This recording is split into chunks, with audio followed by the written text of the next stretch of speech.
This is the unfiltered truth about entrepreneurship. Raw, no BS, no sugarcoating. Welcome to Entrepreneur Intel. I'm your host, Wes Mathews. Each episode, we'll learn from experienced founders and uncover the top 5% learnings that led to their success in all things personal, family, and business. This show is sponsored by Stealth Consulting, delivering clear marketing strategies, ROI, and no surprises. I am super excited today for our guest, Mr. Joe Mackey. He is someone who helps entrepreneurs achieve a better life that's possible for them and those around them. He believes that a successful business needs more than just a strong bottom line. And he also believes that entrepreneurs change the world. Very passionate about entrepreneurship. He served and is serving on the board of EO Detroit. He is the owner of MKD Wealth Coach. Joe Mackey, thanks so much for being here, Joe. Yeah. Hey, Wes. Thanks for having me. Super excited to spend this time with you. Well, awesome. Well, hey, I got to ask you this question before we dive in. Your company currently has 12 employees, and you've been doing this entrepreneurship thing for about 22 years. What's the most important lesson you've learned this far on your journey? Yeah, that's a great question. And the answer to that is really, I think, over the course of my whole life, and it's grit, determination. The good stuff is hard to get. It requires doing things that other people aren't willing to do. And I've noticed that applies to all areas of my life. I grew up in somewhat tumultuous and difficult circumstances. And it was always that persevering over time and being willing to work harder than other people that got me to where I wanted to be. So going back on that, a lot of guests I have on the show, grit, perseverance, like that I see a common theme amongst entrepreneurs, right? But kind of go back for you, like seeing that, or how much you want to touch on that. I want to start there, but then also segue how you got into your line of work as an entrepreneur. So yeah, talk about like just kind of the beginning in terms of, what made you go down the path of to be an entrepreneur. Yeah, it's interesting. I'd have to go back to high school, and my brother, who's a year and a half older than me, was a delivery driver at a pizza place. I got my driver's license. He got me a job. My first kind of real job. I'd done other things for kind of cash around town, but this was my first regular real job. And when I started working there, I noticed things and did things differently and gave ideas to the owner. It was a small pizza place in a small town. So it was a lot of opportunity, even at 16 years old, to have an impact in an organization. And Sonny Brinkman, the owner of a late night pizza in Greenfield, Indiana, started to say, hey, I want to give you more responsibility. And he would ask me questions about things. And I just got involved in the business with him. And he ended up promoting me to an assistant manager. And then I was 17, 18 years old, and he'd leave me on a Friday night, a busy Friday night, running the whole show while he'd go home and do whatever he did, and I would settle all the books at 2 a.m. I'd bring him to his house with the cash and the reconcile and all that. So that was an experience for me where I had entrepreneurial opportunity, but I really didn't know what an entrepreneur was. I didn't know the difference. I was just growing up in a small town in a difficult circumstance and knew I wanted to get out of there. So I decided to go to college, went to Indiana University, graduated, and started working in the food service distribution business. So most people are familiar with Cisco Food Service. They're the big giant in that industry. So doing that out of college in Indianapolis, and they started promoting me and saying, hey, if you want to move up, you got to move around. They moved me up here to Detroit back in early 97. Yeah, I think it was Super Bowl weekend, 1997. And I was here to do some special projects, and one thing led to another. I met my wife. Marrying her was marrying Michigan, and we started having children. And I got to this point, now I'm in my early 30s, and I start to realize that being in corporate America in a Fortune 500 company and climbing that ladder was exactly what I don't want to do with the rest of my life. I did not like the politics. I didn't like the coaching and mentoring that I was getting on how I had to play the game better versus my primary drive was to get shit done. You know, I was very, very focused and driven, and they loved me, and I didn't like them at all. And I say not them, the people, Yeah, them, the environment of a big corporation and what it took to be successful. So on a Friday afternoon, uh, my wife was pregnant with our second child. She had left her career as an engineer and was at home, going to stay home and raise the kids. And I made a decision driving from Canton, Michigan to Royal Oak, Michigan, that I was going to make a change. And I reflected back on my life and thought, I think I'm an entrepreneur. Was really successful with the more freedom I had, the more freedom I had, the happier I was and the more successful I was. So by the time I got home, I told her and she said, well, what are you going to do? I said, I have no idea. So I went on a soul searching journey where I started journaling and quiet time and started reaching out to people that I just had a lot of respect for and asking them this question of like, you know, what is entrepreneurship? And do you think I am an entrepreneur? And could I be an entrepreneur? And at the time, with a you know, a family and not a lot of finances, I couldn't go out and buy something. I thought, yeah, I'll go out and buy a business. Well, I didn't have the resources to do that. Well, around that time, three different people I knew well that were in the financial services business said to me, you should think about doing what I do. It's very entrepreneurial and the startup costs are low. And I think you'd be good at it. And I think you'd like it. And all three of those people at the time were at large corporations in the financial services industry. And I had an interesting experience where I fell in love with the opportunity, but I also realized I don't want to go be in a big corporation. So then I had a friend of mine introduce me to some guys that owned, in our world, what's called an RIA firm or a registered investment advisor, an independent business. And I went and met with them, and I immediately knew. I said, "This is exactly what I want to do, how I want to do it." And at 32 years old, I went from a corporate job with a really nice base salary and benefits and bonus. And I was just getting ready to be promoted into the first rung of leadership where you get all the stock options and all that kind of stuff. And I went to zero. And I didn't go work for a big company. I didn't get a salary. I didn't get any of that. I started out with nothing with a small independent firm and started digging a financial, you know, planning practice out of the ground 22 years ago in May, the week my second child was born. how scary is that originally, right? So I've talked to a handful of people now, many people that have gone down the corporate path, right? So in my simple brain, it's corporate or entrepreneur. Mhm. And there's always like this breaking point if somebody's working for a corporate organization where like they just can't tolerate it anymore. But that's super scary, right? Like you're 32, you're young, your wife just left her job as an engineer, she's pregnant, you're leaving this cushy, you know, salary and you just like take that leap. How much of like your journaling or just taking that time, like how long did that take and like what really kind of pushed you over that? It's super scary to think about, Yeah. right? I think a couple of things were at play. Number one, there was a sense in which it was choosing me. Like I couldn't not do it. The energy inside of me was so powerful. And there was a big sense of like, if I go one more level up in the company and I go into that realm of stock options called long term incentives and play it out over time, Mhm. it's hard to then get out, right? Because now you have so much compensation tied up in staying with the corporation, and they just keep compounding that over time, which, you know, good for them, right? That's a smart strategy to keep people that you want in the organization, and so I had that pushing me away, knowing that if I went up one more level, I'd be miserable for the rest of my life, but couldn't get out financially. And I was like, if I'm going to get out, I got to do it now. And I think I was born an entrepreneur. I just didn't grow up in an environment where there was anybody in my life who ever Mm.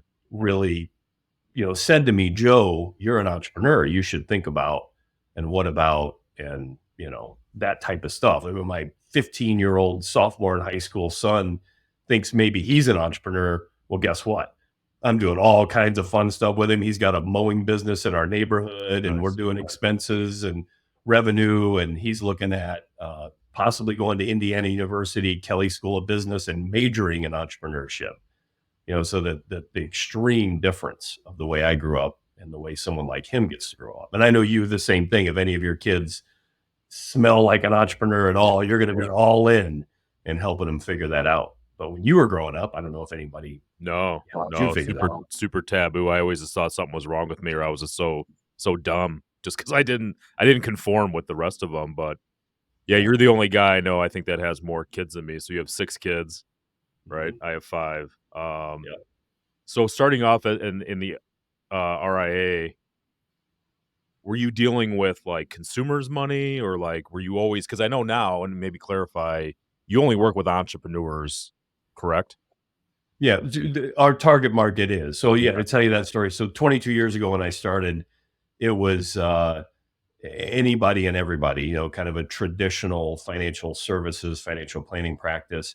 I made a list of 400 people that I knew, and I called every single one of them. Wes, we didn't know each other back then, but if we did 22 years ago, hey Wes, how you doing, man? Great catching up with you. You mind get together, buy you a cup of coffee, share with you the type of work that I'm doing to see if I could be a resource for you. I said that 400 times.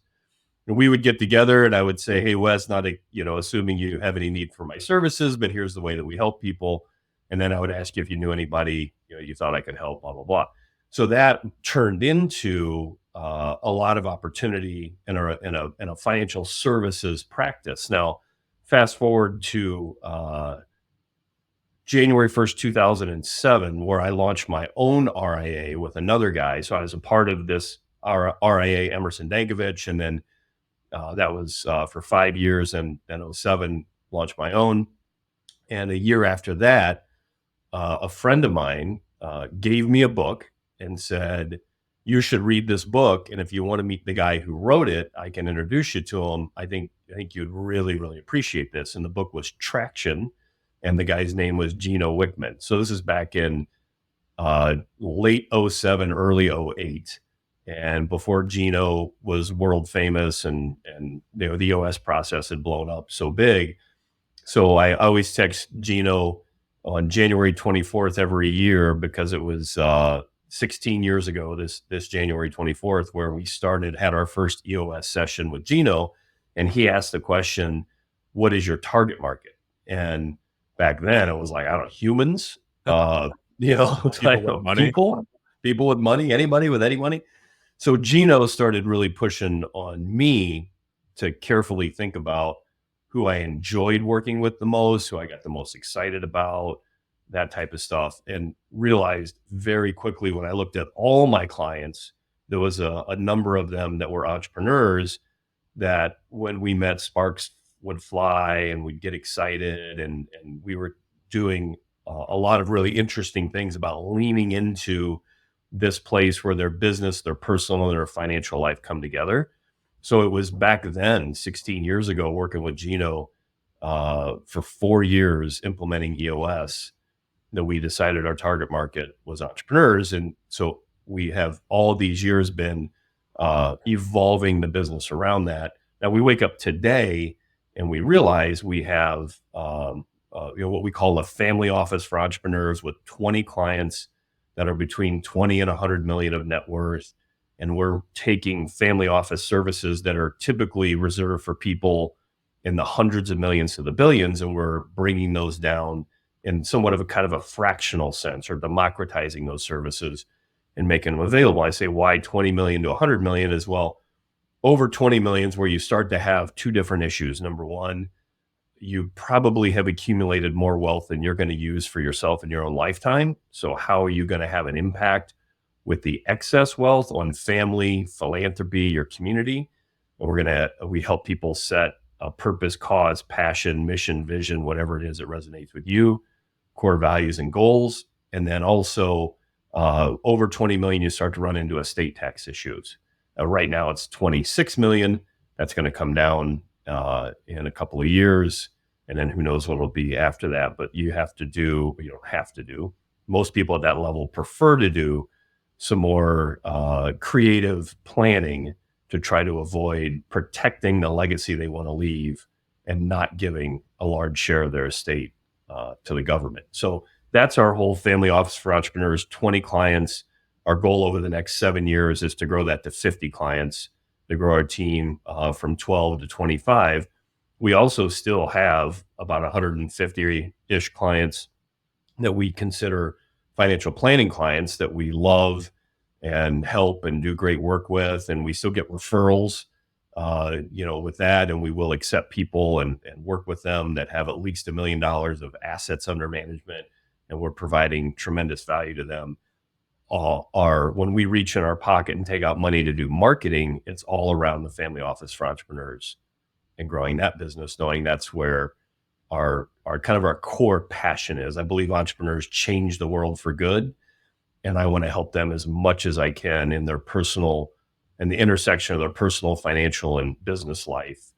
And ultimately, what we want to do, I think the main thing we want to do is we want to reach inside every entrepreneur's brain and take away all of their thinking, worrying, and wondering about their wealth, their legacy. We want to take all that away to free them up to be the best version of themselves they were created to be as an entrepreneur, as a spouse, as a parent, as a community leader, a board member for a nonprofit they're passionate about, a mentor, all those types of things that they like and are great at. Yeah, from my perspective, like going back on the Geno and the EOS, like your model for financial health or success is very similar in the sense of like EOS for your financial health. I mean, really making somebody sit down and go through the why, where do they see themselves in 10 years, and ask all those really difficult questions. Kind of like working on the business versus in the business. Like you get busy Mhm. carting 6 kids around to sports, doing all these things, and you tend to forget about all of these things. Well, you said something really important that I want to highlight that I think is genius. You mentioned like where you spend your marketing and you've really defined your target market, Mhm. and that's where you focus, but you'll also help other people, which I think is really Mhm. important for entrepreneurs because you can have a target market and be all in on that. That doesn't mean you're only going to serve that market. Mhm. But I think it's really wise to be very specific with those dollars to help grow. So one thing I want to circle on is COVID, you know. So I mean, you're in the financial world. I mean, talk about stress. I mean, I can't even begin to imagine the emotion, and I'm sure there's different emotions at different levels of assets, but with the market, I mean, you started in 2007 with MKD. You had like the Lehman thing in 2008, 2009. I mean, you had all these different things leading up to COVID. We could probably spend a lot of time talking there, but let's just start at COVID if we can, because that Yeah. was the freshest in my mind. And like, how do you manage through that? Like, you're managing people's wealth and their money. They're looking at you, trusting you with everything, and the world just gets flipped upside down. I think this is important as an entrepreneur because this is probably a very difficult thing in many different aspects. Yeah. Yeah, that's a great question. And the first thing was a tremendous amount of communication with clients. So bringing our team together and saying, in a crisis situation where there's a lot of fear and uncertainty, we want to really lean into that. So that was our first objective. Is we wrote several, I don't call it newsletters, client communications. That's better because we don't do like a regular newsletter. But this was a time where we did something throughout COVID consistently. We kept writing to clients and even calling clients, and of course we had clients calling us, and we did make some changes in the midst of what was happening to the investments that we managed. We did not make dramatic changes. I had a couple of clients that they decided to make bigger changes, which was in what we felt was an overreaction to the situation. But the primary thing we wanted to do was focus on the important, big, long-term decisions that we had made and how, sticking with something when it doesn't feel uncomfortable is one of the keys to success in a situation like that. So there's dealing with that external client communication, really leaning into the fear and the uncertainty, and increasing everything communication wise above and beyond what we normally do. And the other thing was internal, and just like you and everybody else trying to figure out how to navigate this new world of the team being virtual. And, we were an essential business because we're financial. So one person was able to go to the office, which ended up being me because, like you mentioned, I have 6 children now, and they were all at home doing school from home. Hmm. So me trying to do work from home with my wife and 6 kids and dogs, and needing to have deep conversations with people who were potentially trapped in a place of fear and uncertainty, it was not good. So I was the one going to the office building in Troy, and it felt like a dystopian future where I would come in and turn on the lights, and it would be a week I wouldn't see anybody else in the whole big building, Well, which was really, really strange. But, uh, we did persevere. And as most people know, the bottom dropped out of it for a minute. And then the government came with bazookas full of liquidity and flooded the market and, got everything going. And we quickly ran back up out of that. And it turned into a real interesting time of prosperity as so many people, entrepreneurs, were given multiple government programs to get money to help them through, which some needed and some didn't. so clients got through it, and they're probably Mhm. happier on the back end. How did COVID, as an entrepreneur, right? I think a big part of being an entrepreneur, there's a lot of fear and uncertainty as an entrepreneur, right? Seems like Mhm. when things are good, things come out of left field or like things happen. How did COVID affect you personally? Yeah, so we get through all that, right? 2020, go into 2021, and I was feeling really, really good. I work out a lot. I eat predominantly clean, uh, and I had been exposed to COVID a lot of times and had not gotten it. So I was kind of in this little bit of overconfidence place, and felt like I couldn't get COVID, and if I did, it wouldn't be that big a deal. Well, fast forward to July of 2021, my wife and one of my daughters were in Las Vegas for a national dance competition. I pick them up at the airport, hug them, kiss them. They get in the car, drive home. The next day, my daughter says, "I can't smell or taste anything." Well, we didn't know it at the time, but when they were out in Las Vegas, they had picked up the Delta variant, which was very, prominent out there. It was waving through the West Coast, and a couple of days later, I didn't feel good, got sick, ended up having the worst flu of my life for 10 days, and then the fever finally broke, and I'm like, oh my gosh, I'm good now. I'm out of the weeds. Well, went to bed that night, woke up in the middle of the night, and didn't feel good, couldn't breathe real well, and put one of those little oximeters on my finger, which I didn't even know what that was until a friend had given it to me and said, "Hey, if you got COVID, keep an eye on this." And it said 75%. So my oxygen saturation in my body was 75%, which is, if anybody knows anything about that, you should be 98% to 100. And 75 was not good. So straight to the hospital, right into ER. And first 3 days in the hospital, I was very much fighting for my life and could feel, there were times I'd be sitting there and I like, oh my gosh, I'm dying right now. I could feel life leaving my body, and they're throwing everything they had at me with the maximum oxygen and steroids and remdesivir, which, that probably wasn't helpful. And they wanted to take me to intensive care unit and ventilate me, intubate me. And I just kept having this really powerful voice inside of me screaming, no, I'm not a doctor. I don't have any other reason except something inside of me was saying, if I go to ICU, I'll never come out. Like that will be the death of me. And what I understand now from talking to doctors is, uh, if I went there and they sedated me, then you're taking away your will to live. And it goes back to that thing about grit and perseverance.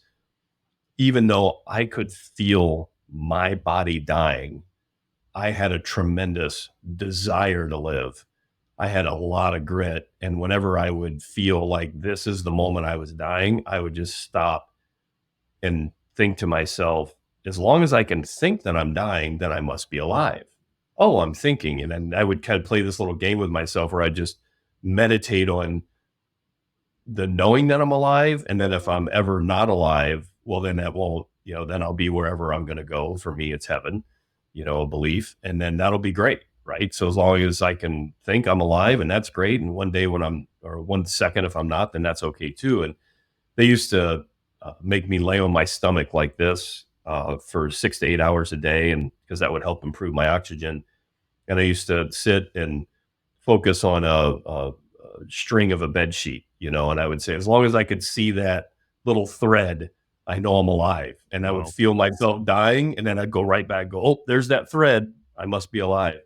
So that was 3 days. And then they said, hey, you're not getting better. They'd gotten my oxygen saturation up to about 84%, and you need to be 88 to be living. Anything below 88, you're just slowly dying, and way below, you're fastly dying. So they said, we're not going to sit here and watch you just slowly die. We're going to sedate you in this room, take you to ICU, and ventilate you. And again, I said no. And they came back that afternoon to do it, and my oxygen went from 84 to 88. Wow.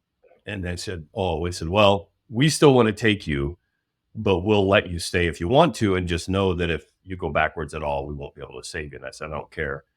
And then for 7 more days, I stayed at like 88%. And then I slowly started to climb from there and got up, into kind of like the mid to low 90s. I was there 23 days total.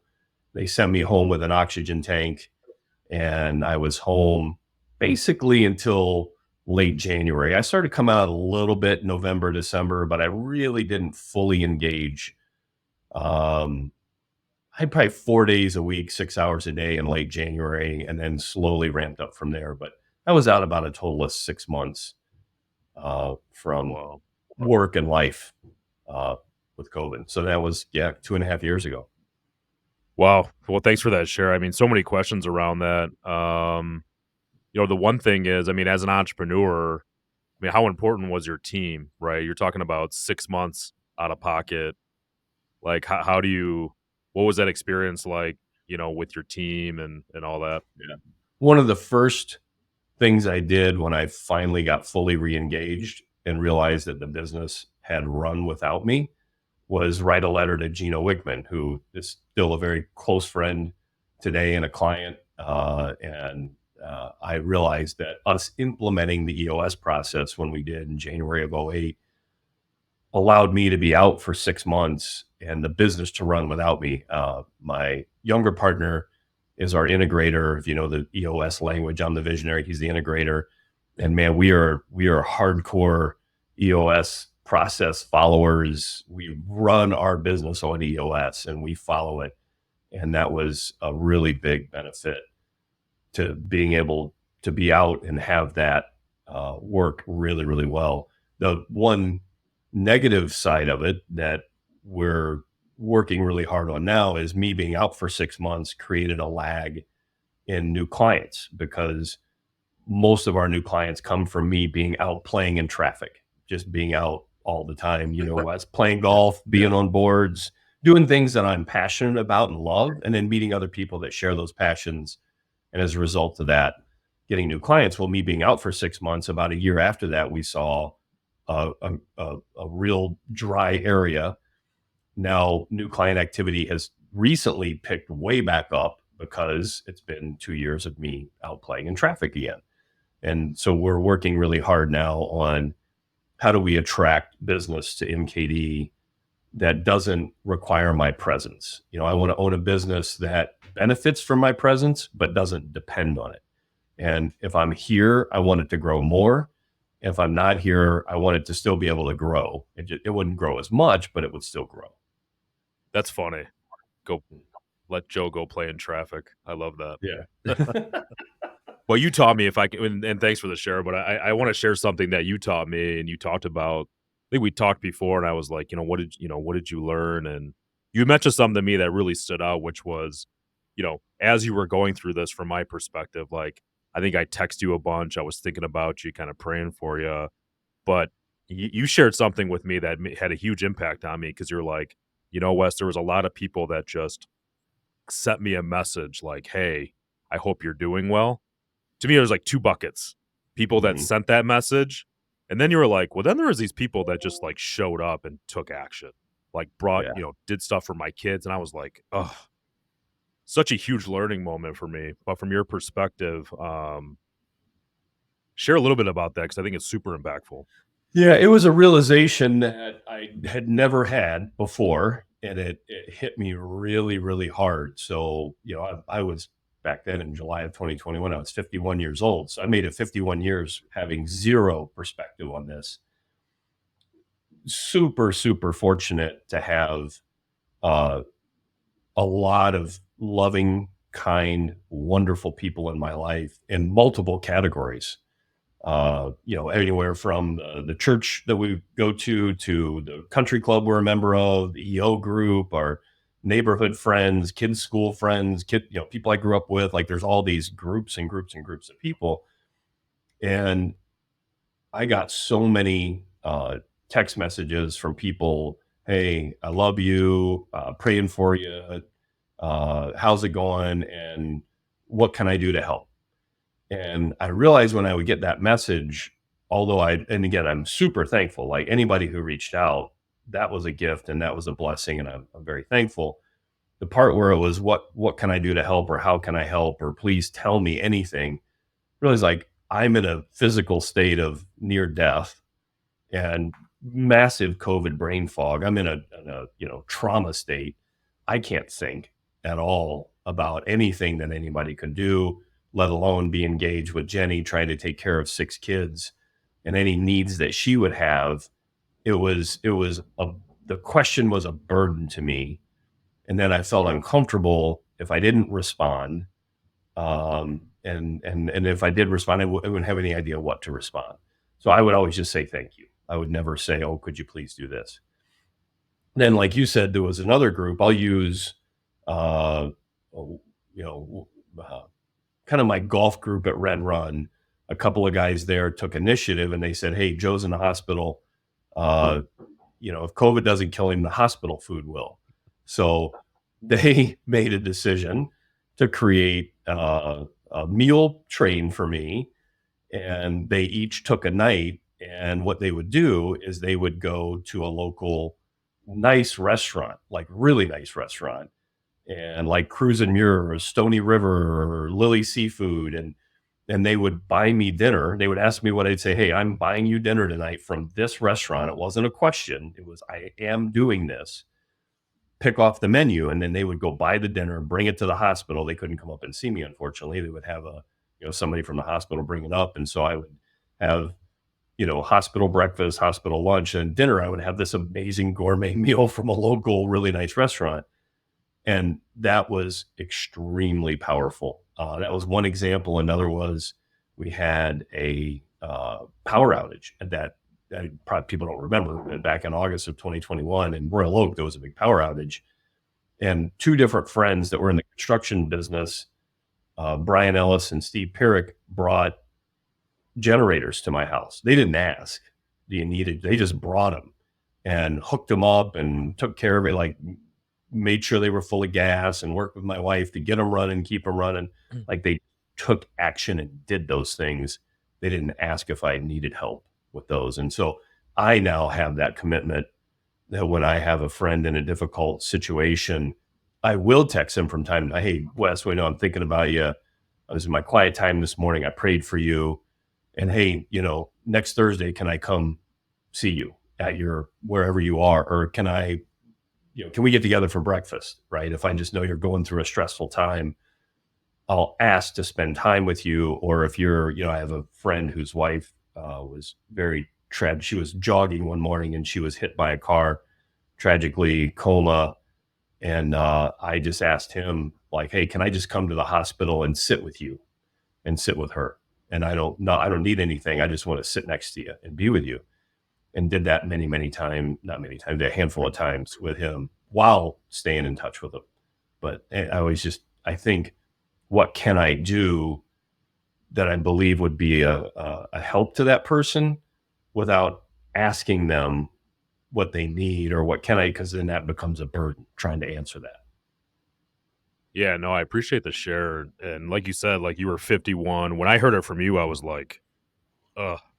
And then you share the experience about paying attention to the thread, and you're getting text messages about, like, it's just a really interesting perspective, but I think it also ties back to what you said from the very, very beginning, right? It's grit, and I think as an entrepreneur, right, you're balancing personal, family, business.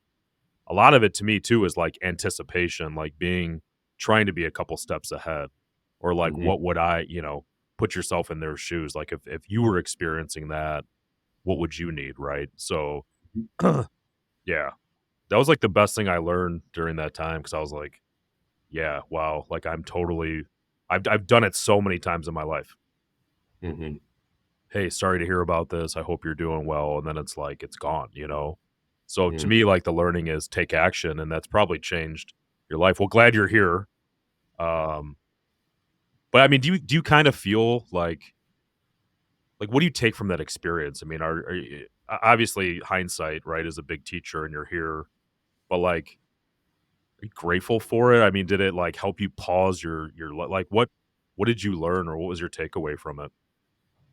Yeah, absolutely, for sure. I mean, I had a lot of time, to land not only when I was in the hospital, I had very severe COVID brain fog, so I really couldn't think in the hospital, but all the time at home, when I started to regain some mental acuity, I did have a lot of time to just reflect on, my life and the realization that although my family circumstances were difficult growing up between an incredibly loving brother who has always been one of my closest friends, and we kind of raised each other, and then a community of people. It was always friends, families that loved me and took me in, and then here I am, the COVID thing, and again, friends surround me and love me, and I realize like friends and community have always been my family, and I have a tremendous amount of thankfulness for that. Like if that's probably friends are my family, community is my family, which is a lot of why I've been so driven to give back. I mean, in the midst of owning a small business in the financial services world and having 6 kids, it would seem like I wouldn't have a lot of time, but I serve on a couple of nonprofit boards because I realize that the community is my family, and I want to lean back in to what's been such a gift and a blessing to me. When I didn't have one thing at all, hardly, I had another thing in a really big, powerful way. So that leads into and one of the organizations you're involved with is South Oakland Citizens for the Homeless. Hmm. What's your involvement, or what do they do? Yeah. So 8, 9 years ago, I got an email from somebody saying, "Hey, there's this homeless shelter that needs socks and underwear." And I don't know why. I don't know how I got on the email distribution list, but I did, and it shot right through my chest and hit me so hard because the experience. One of the things I had growing up that drove me crazy is we were so poor. My socks oftentimes had holes in them, and so you picture putting on socks in the morning with holes in them and walking around school all day with your toe sticking through a hole in the sock. It's Yep. very uncomfortable. And then seventh and eighth grade, I started playing sports, football, wrestling, a little bit of track. I would take my shoes off, and everybody else didn't have holes in their socks, and I did. So it was an embarrassing thing. Playing. I remember my mom would stick a light bulb in the sock and try and sew the hole together, which then would create a blister on my toe. But when I saw that, I realized, like, oh man, this is a calling for me to give back to people who are in poverty. So I went to Sam's Club or whatever and bought huge boxes of socks and underwear and took them. And it was South Oakland Citizens for the Homeless. When I delivered them, I started asking questions, got real curious about what they do, and then I started getting involved and rallying friends of mine to provide meals and other clothing. And then that eventually led to uh, an opportunity to join the board as I started to understand more about homelessness. And what people don't realize, like in Oakland County, Michigan, there's at any given time approximately 3,000 homeless people. You see a couple of people, at the corner of some street or whatever, but there's about 3,000 floating around, And then even more, there's about 300 that are called chronically homeless. So these are the homeless of the homeless, meaning they've been homeless for a long time. They probably always will be homeless. And South Oakland Citizens Home for the Homeless, we're specifically targeting them. So our target market in that scenario are the homeless of the homeless, are the most overlooked and underserved people in our society. And we're uh, trying to have an impact in their lives. Number one, loving them and humanizing them and serving them where they're at. And then hopefully transitioning a small number of them on an annual basis out of homelessness. Because with our population, it's very, very, they would be the most difficult to transition. And so we're in a position now where we might be getting a property in Royal Oak, where for 20 years we've been homeless. So we've been the homeless ministry or nonprofit, and we might be getting a property here real soon, which will be awesome. We have a whole vision for turning that into a community center. We really would be not only serving them but helping them with all kinds of services, and we've got a big vision for that. And so hopefully that'll come to fruition in the next 30 to 60 days. And then throughout the rest of this year, we'll be creating architectural drawings and a vision and funds. And we got some promised money from Oakland County to help, and then we'll do a lot of fundraising. Wow, that's great. And again, that's South Oakland Citizens for the Homeless. At Yep. the end of this, we're going to get all your contact information so people can contact you. But I kind of want to lighten it up and go back to what you said, just kind of going back on the entrepreneurial path. You'd mentioned a couple different things. One is you're a visionary, your partner's the integrator. So translation, like you're the CEO visionary, your partner's the COO integrator, kind of timing the trains, getting stuff done. But you said something that I really love, and I kind of want to steal from you, which is, Joe's going to play in traffic, because I think that oftentimes I struggle with it myself in my own company, where people are like, "What do you actually do?" Or like, "You're playing golf, like that's not work." Like a lot of spouses will say, like, "How is playing golf work?" Right? Mhm. Um, Talk a little bit about that, because like you know, you figured it out, or like, is it just, to me, it's all about relationship. And for me, golf is spending time with somebody, a 4 to 5 to 6 hour experience. But talk about like what success looks like to you when Joe Mackey's playing in traffic. Yeah. Well, it's getting to know people.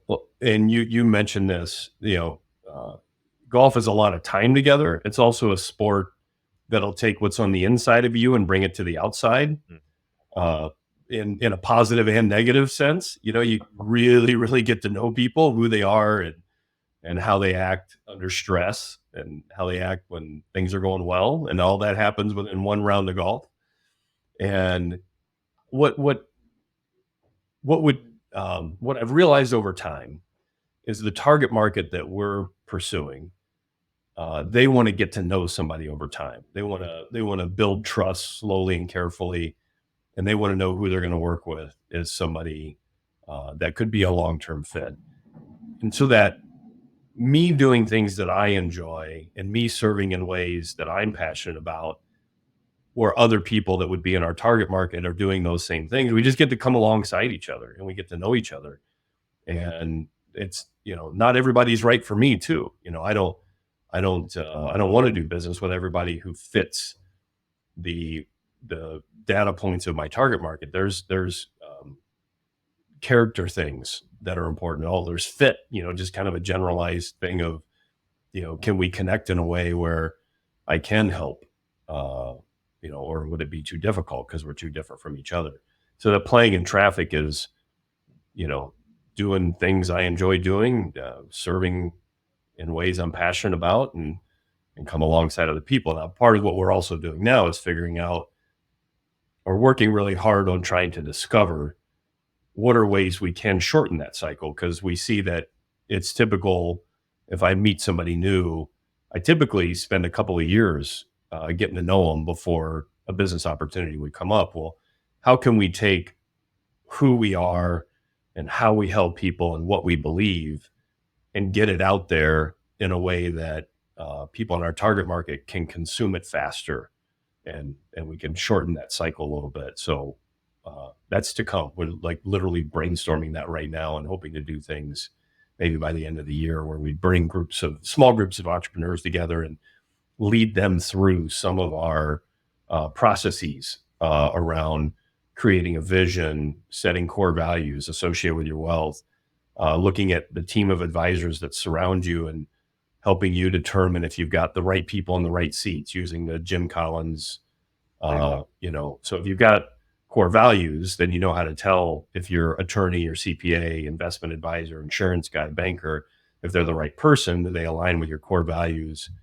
They have a low self-interest, so they'll help you get to your vision and not theirs. And in the right seat, do they have the competency, the capacity to do the job that you're asking them to do? So there's things that we do with our clients, all of our clients, that we're thinking about, hey, what if we did this in group formats with people in our target market and just give them the value and help them? And some people will go, it's like EOS, right? Some people will take that and self-implement, and some people will come to us and say, hey, this is awesome. Now will you help me implement this? It's great. Sounds like a fun project. I'm sure you'll figure it out. Because what's interesting is going back to that is the visionary, playing in traffic, and then you actually experiencing what you went through, but then also the business looking at that saying, hey, this playing in traffic, it might be hard to quantify on the day-to-day, but now we're seeing a lag of new business coming through the door, which I think is really important because I think visionaries do need to go play in traffic, and oftentimes it's a very misunderstood thing because visionaries tend to just beat at their own drum and want to do what they want to do. And that's hard for operational people that are like, how do you quantify, put in detail what you're doing day to day? It's like, I can't. You just kind of make it happen. Yeah. But Joe, you're an inspiration. What you're doing with South Oakland Citizens for the Homeless and what you're doing in your business, your story. How can people contact you? I know that there's going to be people that want to get involved with the homeless organization and then also potentially at MKD. What's the easiest way for people to contact you? Yeah, absolutely. Text me or call me, 248-207-9735. That's my cell phone. I'm out playing in traffic. I'm always on the move. So that's usually the best way to get a hold of me. If you want to email me, Joe.Mackey, Mackey at mkdwealthcoach.com. So anybody that wants to connect and talk about any of that, whether it's EO, SOCH, or MKD, or just life in general, almost dying and living, having a big family, play around the golf, let me know. Well, I'm glad I can hit you up for that anytime. Well, Joe, thanks so much for coming on, man. Appreciate it. Thanks, Wes. This has been another episode of Entrepreneur Intel. Thank you for joining us. For show notes or other episodes, please visit us at entrepreneurintel.com. Until next time.